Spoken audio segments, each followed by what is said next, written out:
আজকে দীর্ঘদিন সবাই কাজ করবে করবে করবে বলে বলে আজকে অনেক মানুষ কষ্ট পাচ্ছে। উনি আমাদের এলাকার দুর্ভোগ অনেক কষ্ট হচ্ছে ওই রাস্তা দিয়ে হাটকোলার, বিশেষ করে হাটকোলার থেকে ওইদিকে মানুষ যাতায়াতে অনেক কষ্ট, অনেক সমস্যা। দাঁড়িয়ে আছে একটি নির্মাণাধীন সড়কে। বাকলি আব্দুল লতিফ হাট থেকে কল্পলোক আবাসিক পর্যন্ত এই সড়ক হওয়ার কথা থাকলেও নেই কোনো চিহ্ন। আজকে এই অঞ্চলের জনমানুষের কাছে জানতে চাইবো এই রোডকে ঘিরে জনদুর্ভোগের কথা।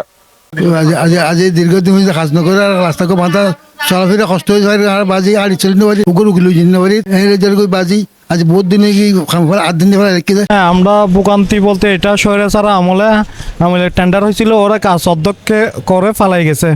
এখন আমাদের মাননীয় মেয়র ডাক্তার সাদাত হোসেন বর্ষে উনি আশ্বস্ত করছে উনি বর্ষা আসার আগে কাজটা শেষ করবে। উনি আমাদের এলাকার দুর্ভোগ অনেক কষ্ট হচ্ছে ওই রাস্তা দিয়ে হাটকোলার, বিশেষ করে হাটকোলার থেকে ওইদিকে মানুষ যাতায়াতে অনেক কষ্ট, অনেক সমস্যা। মেয়রের কাছে চাওয়া জনগণের একটু কষ্ট হচ্ছে, যাতে এদিকে দৃষ্টি দেয়। আমাদের মেয়র মহোদয় এই কাজটা দ্রুত ধরে শেষ করতে হয়। এখানে এখন পানি জমে গেছে, একটা কালোর মতো হয়ে গেছে, কতগুলা লোহার দিচ্ছে, এগুলা দিয়ে গাড়ি পিছলে খাই চাক্কা ঢুকে যায়। স্কুল পর্যন্ত যে অবহেলিত যে অবস্থা আপনারা দেখছেন, ওইখানে 2টা সিটি কর্পোরেশনের স্কুল আছে, একটা হাসপাতাল আছে, বিভিন্ন মানুষ বিভিন্ন ভুগতেছে এই রোডের কাজ।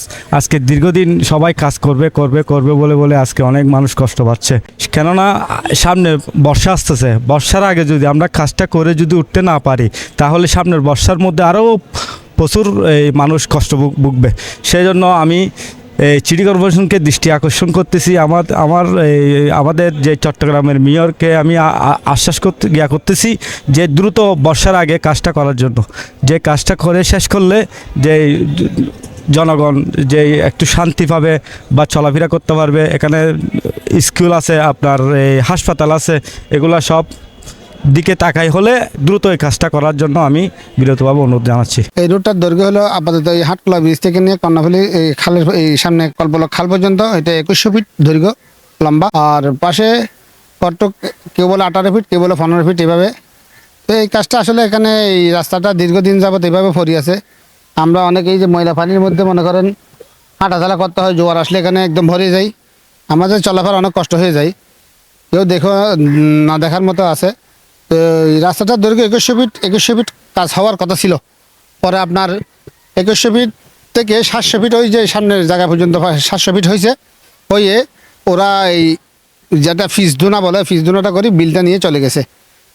তো ফিস দুনা করার আগে আমি তাদেরকে আটকাইছিলাম। যারা কন্ট্রাক্টর ছিল, একজন রাহুল, একজন ছিল আপনার মোহাম্মদ আরিফ, আরজন ছিল মনে হয় শহীদুল্লাহ, 3 জন কর্পোরেশনের কন্ট্রাক্টর। তো ওরা বলছে কি এই আমরা ভাই আমাদের বাজেটের সীমিত সমস্যার কারণে আমরা এইটা ফিস করি, এটা টাকা ওঠাইয়ে পরে এদিকে কাজ ধরবো। আমি বলছি না, এরকম হবে না, আপনাকে পুরোটা আগে কংক্রিট ফেলে দেন, ফিস হলে আগা করে 2100 ফিট হবে। তো ওরা আমার সাথে আমার তর্ক করছে। আমি যে সামনে বাড়ির মসজিদের সামনে অনেক তর্ক পরে আমাকে বলছে ঠিক আছে আপনার কথা থাক, আমাদের কথা থাক, আমরা ফিসটা করি, টাকা উঠাবো, এদিকে কাজ ধরা শুরু করছি বলি এই নালাটা, এই যে এইটা নালা, এটা ড্রেনটা, এই ড্রেনটা কাজ শুরু করি। পরে ওরা কি করছে, আর কাজ ধরে নাই, ওদিকে ফিস করি, এই ড্রেনটা করে হাঁটা চালার মতো কোনো মতো দিয়ে এটা আমি অনেক জোর করে আমি এটা নিছি। কারণ এই রাস্তা দিয়ে দৈনিক হাজার হাজার লোক আসা যাওয়া করে। আপনি দেখেন এই অবস্থাতে একটা ডেলিভারি লোক, একটা অসুস্থ লোক, আমাদের বাচ্চা কাচ্চা এইসব এই স্কুলে যেতে, মাদ্রাসা যেতে অনেক কষ্ট মানে অনেক কষ্ট। এই কষ্টর কোনো বলার শেষ নেই। আজকে প্রায় আমরা অনেক দিন ধরে, মিনিমাম 15-16 বছর ধরে এখানে এইদিকে হাঁটতে আমাদের অনেক কষ্ট হয়ে যাচ্ছে। আমাদের বউ বাচ্চা, একটা গাড়ি আমরা এখানে মনে করেন বর্ষার বৃষ্টির মধ্যে একটা গাড়ি অপেক্ষা করাই, ফ্যামিলি রুগী আস্তে আস্তে গাড়িটা বিরক্ত হয়ে চলে যায়। কারণ আমার আসতে কষ্ট হয়, এখানে এই হাঁটু পর্যন্ত পানি, কোনো সময় কোমর পর্যন্ত পানি, এই ওয়ালের পর্যন্ত পানি, এইখানে 1 হাঁটুর উপরে পানি পর্যন্ত হয়েছে।